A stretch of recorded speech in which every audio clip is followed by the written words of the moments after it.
नमस्कार साथियों, आज के इस वीडियो में हम बीएसटीसी पे बात करने जा रहे हैं। बीएसटीसी की संपूर्ण जानकारी आपको इस वीडियो में मिलेगी। कौन बीएसटीसी कर सकता है, बीएसटीसी करने के बाद क्या बना जाता है, और सबसे बड़ी बात बीएसटीसी का सिलेबस क्या है, उसका पेपर कैसे आता है, और उस पेपर के लिए हमारी रणनीति क्या हो कि हम 30 अगस्त को होने वाले इस एग्जाम को बड़े ही आसानी से क्लियर करें और अपना जो सिलेक्शन है वो श्योर करें, हमारी सीट है वो पक्की करें। तो इस पर हम पूरी बात करेंगे। आप सभी से मेरा निवेदन है कि आप जो बीएसटीसी के अभ्यर्थी हैं वो इस वीडियो को पूर्ण मनोयोग से देखें और एक एक चीज का पालन करें, तो कोई भी कारण नहीं रहेगा कि आपका बीएसटीसी क्लियर ना हो, यह एग्जाम क्लियर ना हो जो 30 अगस्त को होने जा रहा है। मित्रों, मेरा ये वीडियो बनाने का मकसद यही रहा था, यही है कि कक्षा 12 के बाद जो विद्यार्थी होते हैं उन्हें कक्षा 12 तक आते आते कभी प्रतियोगी परीक्षा का अनुभव नहीं रहा होता, और जब भी प्रतियोगी परीक्षा आती है तो वो पहली बार और अधूरे ज्ञान के चक्कर में अपना अच्छी तैयारी होने के बावजूद भी सिलेक्शन नहीं करवा पाते। तो इस पे हम बात करते हैं। किसकी बात करते हैं मित्रों? हम DL Ed diploma elementary education, ये मित्रों अब इसका नाम है। किसका नाम है अब? ये अब है बीएसटीसी का नाम। पहले इसका नाम क्या होता था मित्रों? बीएसटीसी होता था। अब सबसे पहले तो अपने इसके बारे में सामान्य जानकारी लेते हैं। सामान्य जानकारी में क्या है कि एक तो ये अपने को ध्यान रखना है कि इसके फोरम है, ये फोरम 15 जून से भरे जा रहे हैं, यानी फोरम स्टार्ट है, भरे जा रहे हैं, आप भर सकते हैं। अब ये अगला क्वेश्चन है कि इस फोरम को कौन भर सकता है, यानी योग्यता क्या होनी चाहिए।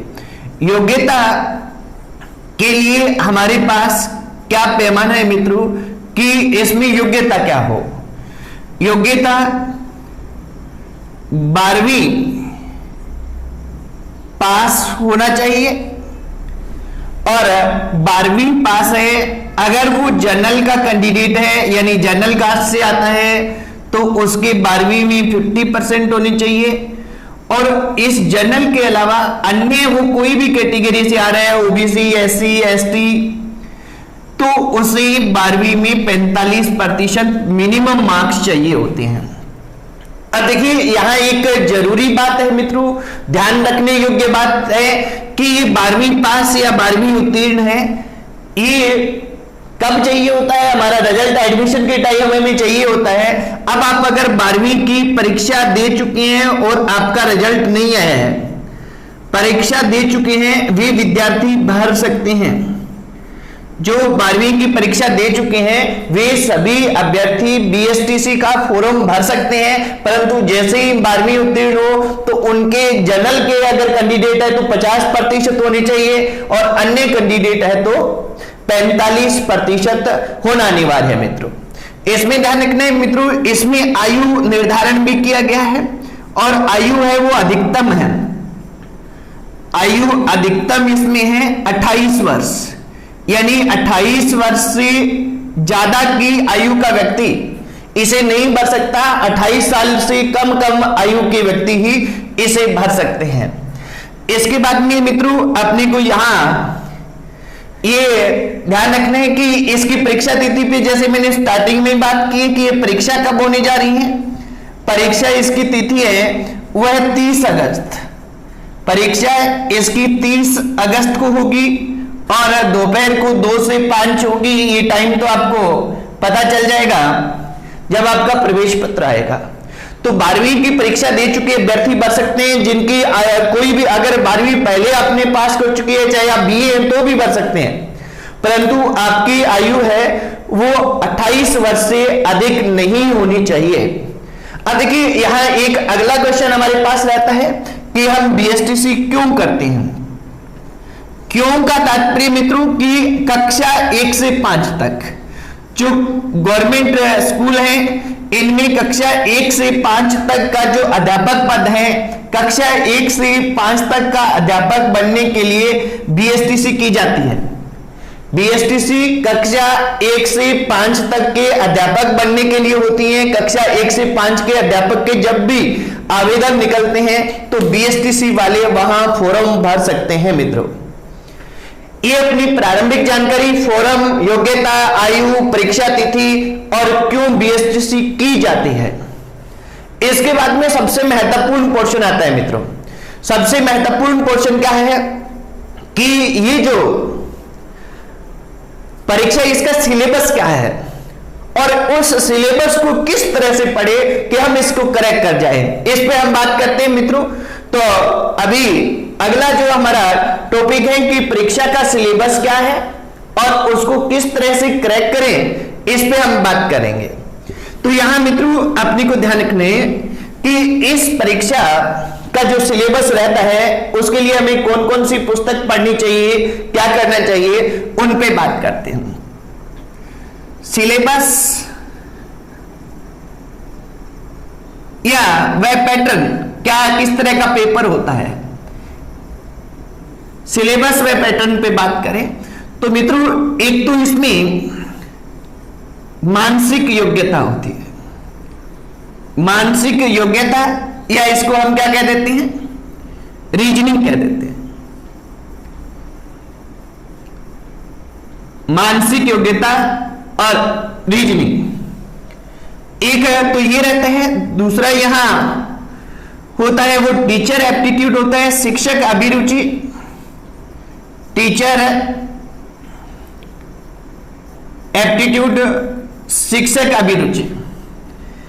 तीसरा यहां होता है मित्रों राजस्थान सामान्य ज्ञान, राजस्थान जीके, राजस्थान सामान्य ज्ञान रहता है। और चौथा पोर्शन मित्रों यहां होता है हिंदी या संस्कृत। ये मित्रों ऑप्शनल होते हैं, इनमें से कोई भी एक लेना होता है। और पांचवा पोर्शन होता है वो अंग्रेजी होता है, इंग्लिश होता है। अब देखिए इसमें क्या क्या कैसे कैसे होता है। मानसिक योग्यता है, इस मानसिक योग्यता के टोटल 50 प्रश्न आते हैं। टोटल 50 प्रश्न आते हैं और 50 प्रश्न है, प्रत्येक प्रश्न है वो 3 अंक का होता है, यानी टोटल 150 अंक का रहता है मित्रों। दूसरा टीचर एप्टीट्यूड है, ये भी 50 प्रश्न का होता है और इसमें भी सेम स्थिति रहती है, यानी 3 अंक का प्रश्न होता है प्रत्येक और टोटल 150 अंक का आता है मित्रों। नेक्स्ट है राजस्थान जीके है, इसके भी 50 प्रश्न होते हैं, प्रत्येक प्रश्न 3 अंक का होता है, टोटल 150, यानी पहले जो 3 सब्जेक्ट है इनमें से 450 का आ जाता है। अब ये हिंदी अथवा संस्कृत, यहां ध्यान रखेंगे मित्रों 30 प्रश्न आते हैं। अपने यहां गौर करने वाली बात है, आप अच्छे से सुनेंगे, अच्छे से समझेंगे कि यहां जो है हिंदी और संस्कृत, इसमें आपको हिंदी के भी 30 प्रश्न मिलेंगे और संस्कृत के भी 30 प्रश्न मिलेंगे। ये दोनों नहीं करने हैं मित्रों, आपको चूज करना है कि आपको हिंदी करना है अथवा आपको संस्कृत करना है। अगर आपको हिंदी करना है, मोस्टली विद्यार्थी हिंदी करते हैं, तो आप हिंदी वाले अटेम्प्ट करेंगे, संस्कृत वाले छोड़ देंगे। और अगर आपको संस्कृत करना है तो आप हिंदी वाले छोड़ देंगे मित्रों। ये अच्छी तरह से अपने को ध्यान रखना है यहां। तो यहां 30 प्रश्न करने हैं, प्रत्येक प्रश्न 3 अंक का है और टोटल 90 अंक हो जाते हैं मित्रों। और जो इंग्लिश है, इस इंग्लिश के कुल 20 प्रश्न आते हैं, प्रत्येक 3 अंक का रहता है और टोटल 60 अंक हो जाते हैं।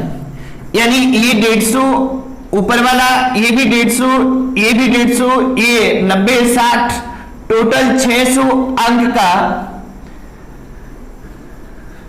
हमारा पेपर होता है।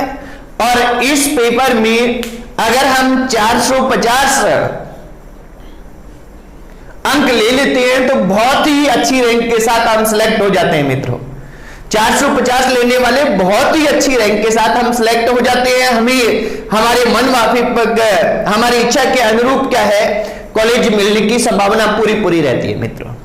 तो ये इसका पैटर्न है। अब इस पैटर्न पे हम बात करते हैं एक एक पे कि हमें पढ़ना कैसे है। तो क्योंकि हम 12वीं के बाद तुरंत बाद जो अभ्यर्थी देते हैं वो बहुत ही क्या ये कहूं कि अनुभव नहीं रखते हैं प्रतियोगी परीक्षाओं का, शून्य होता है उनका। पहली प्रतियोगी परीक्षा होती है तो वो थोड़े दिग्भ्रमित होते हैं।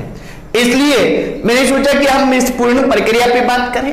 तो आप मित्रों यहां ध्यान रखें कि ये तैयारी करनी है तो आप कोई भी एक गाइड लें बीएसटीसी की, डीएलएड अथवा बीएसटीसी पहले नाम होता था, अब डीएलएड नाम है। इसकी तैयारी की एक आपको क्या लेनी है मित्रों, गाइड लेनी है, हर हाल में लेनी है। कारण ये कि यही आपको वास्तव में जैसा इसका नाम है कि गाइड करेगी कि कैसा पैटर्न है। अब क्या है कि गाइड में आपको मैं जो सुझाव दूंगा, मैं वो सुझाव आपको दूंगा वो फर्स्ट रैंक गाइड का दूंगा। फर्स्ट रैंक का मित्रों इसलिए देता हूं क्योंकि यहां देखिए ध्यान रखने कि लक्ष्य भी एक अच्छी गाइड है, परंतु फर्स्ट रैंक का क्यों दे रहा हूं? फर्स्ट रैंक का मित्रों सुझाव इसलिए दे रहा हूं कि इसमें थोड़ा सा आकर्षक और सही तरीके से डायग्राम वगैरह बना के हमें समझाया गया है। तो हम अभ्यर्थी जो पहली बार तैयारी कर रहे हैं उन्हें ये समझने में बहुत ही आसानी रहती है, बहुत ही इजी रहता है। मैटर लक्ष्य का भी बहुत अच्छा है, परंतु लक्ष्य में क्या है कि वन लाइनर इस टाइप में दिया होता है तो हमें थोड़ा सा बोरिंग लगता है, हम नए अभ्यर्थी होते हैं इसलिए पढ़ नहीं पाते।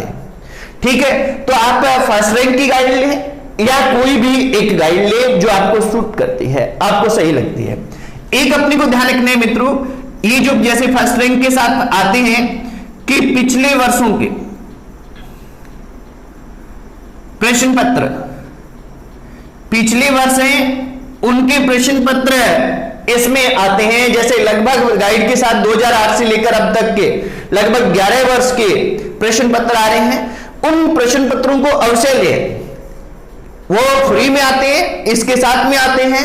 तो आप जब भी गाइड लें तो वो प्रश्न पत्र की अलग से छोटी बुकलेट होगी, आप उसको लें और सबसे पहला काम यही करें कि उनको सरसरी तौर पे पढ़ दें कि पहले के जो हमारे पेपर्स आए हैं वो किस तरह से आए हैं। बड़ी फास्ट तरीके से आप उसको एक बार पढ़ दें जिससे थोड़ा मोटा मोटा आइडिया हमारे दिमाग में बनेगा कि किस तरह का पेपर्स आ रहा है मित्रों।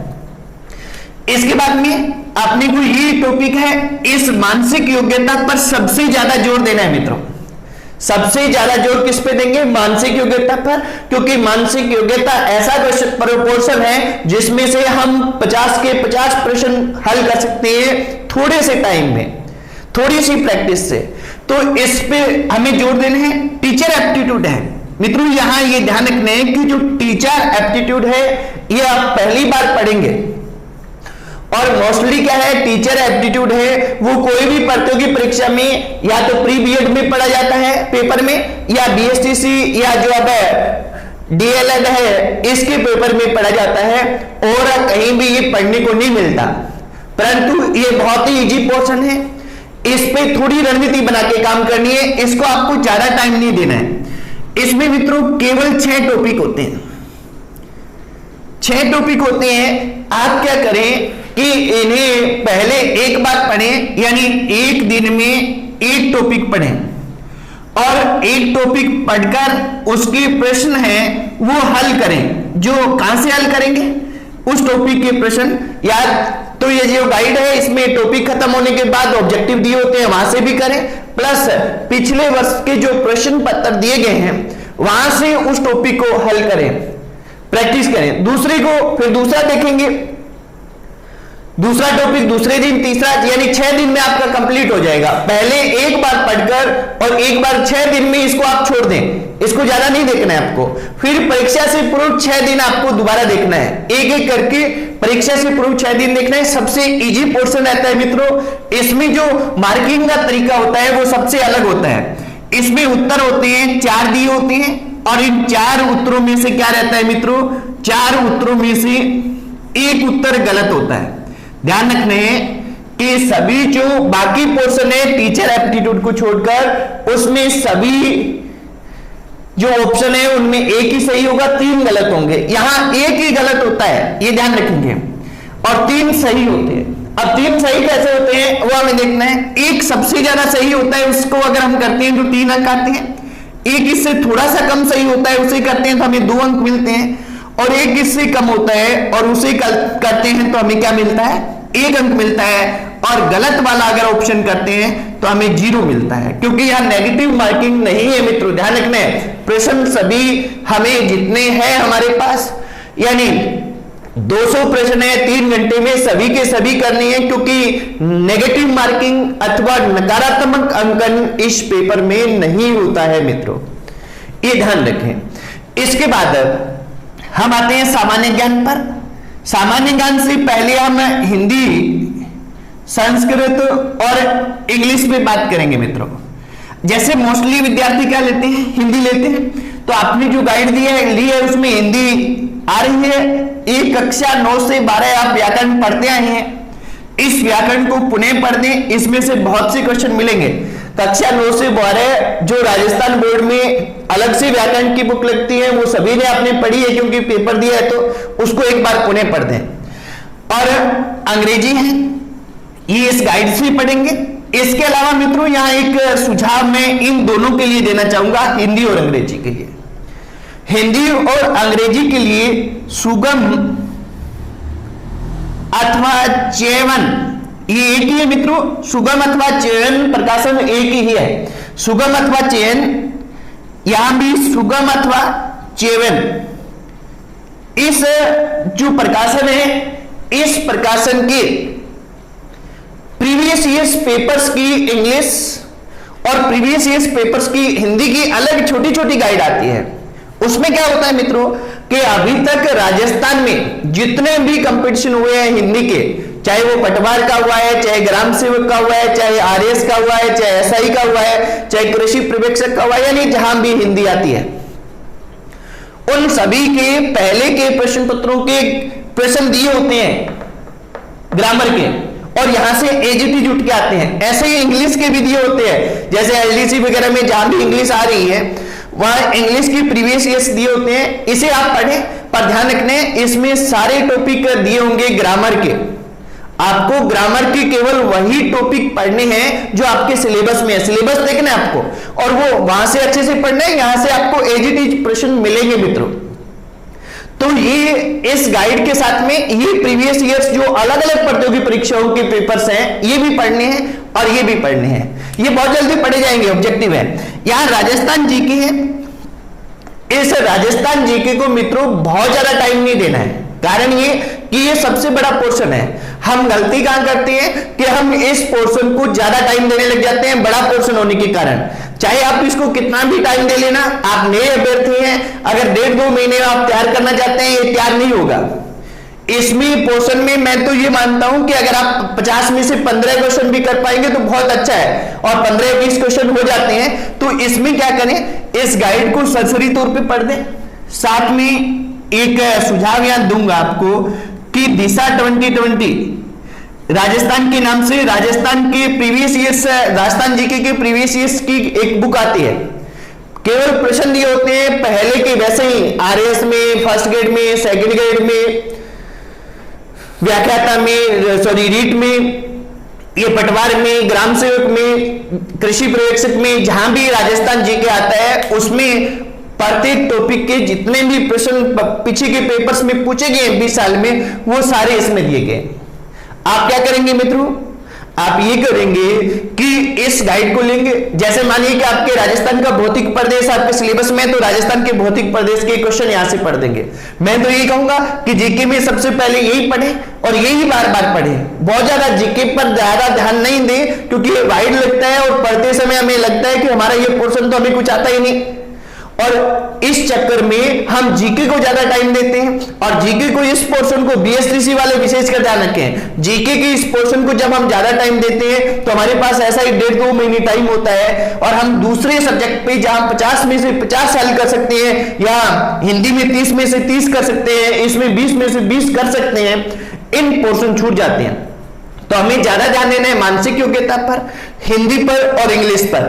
टीचर एप्टीट्यूड को 2 बार पढ़ना है, 6 दिन पहले और 6 दिन पेपर से पहले और 6 दिन स्टार्ट करते समय। ये एक समझ है, केवल समझ आधारित है, बहुत इजी से आप कर पाएंगे। और इसमें दिशा 2020 में से प्रीवियस ईयर्स पेपर्स पढ़ दे मित्रों, और अगर अपना इतना गैप कर लेते हैं तो कोई भी कारण नहीं रहता कि आपका सिलेक्शन नहीं हो। और राजस्थान जीके के लिए आप अपनी इसी जो वीडियो के डिस्क्रिप्शन में प्लेलिस्ट दी होगी, उसमें राजस्थान के नामकरण, राजस्थान का एकीकरण, राजस्थान के किसान आंदोलन, इनके वीडियो डले हुए हैं, वो आप देख सकते हैं। और प्रत्येक दिन 11 बजे एक वीडियो राजस्थान जीके पर अपने इस चैनल पे आता है, आप उसे देख सकते हैं, क्योंकि उसमें हम क्या कि सारा कवर करवाने का प्रयास करते हैं जो अभी तक प्रतियोगी परीक्षाओं में पूछा गया है। तो मित्रों आज इतना ही, आप अच्छे से बीएसटीसी की तैयारी करें। Best of luck. अगले वीडियो में हम प्री बीएड के लिए और फिर बाद में पटवार के अभ्यर्थियों के लिए बातचीत करेंगे। धन्यवाद मित्रों।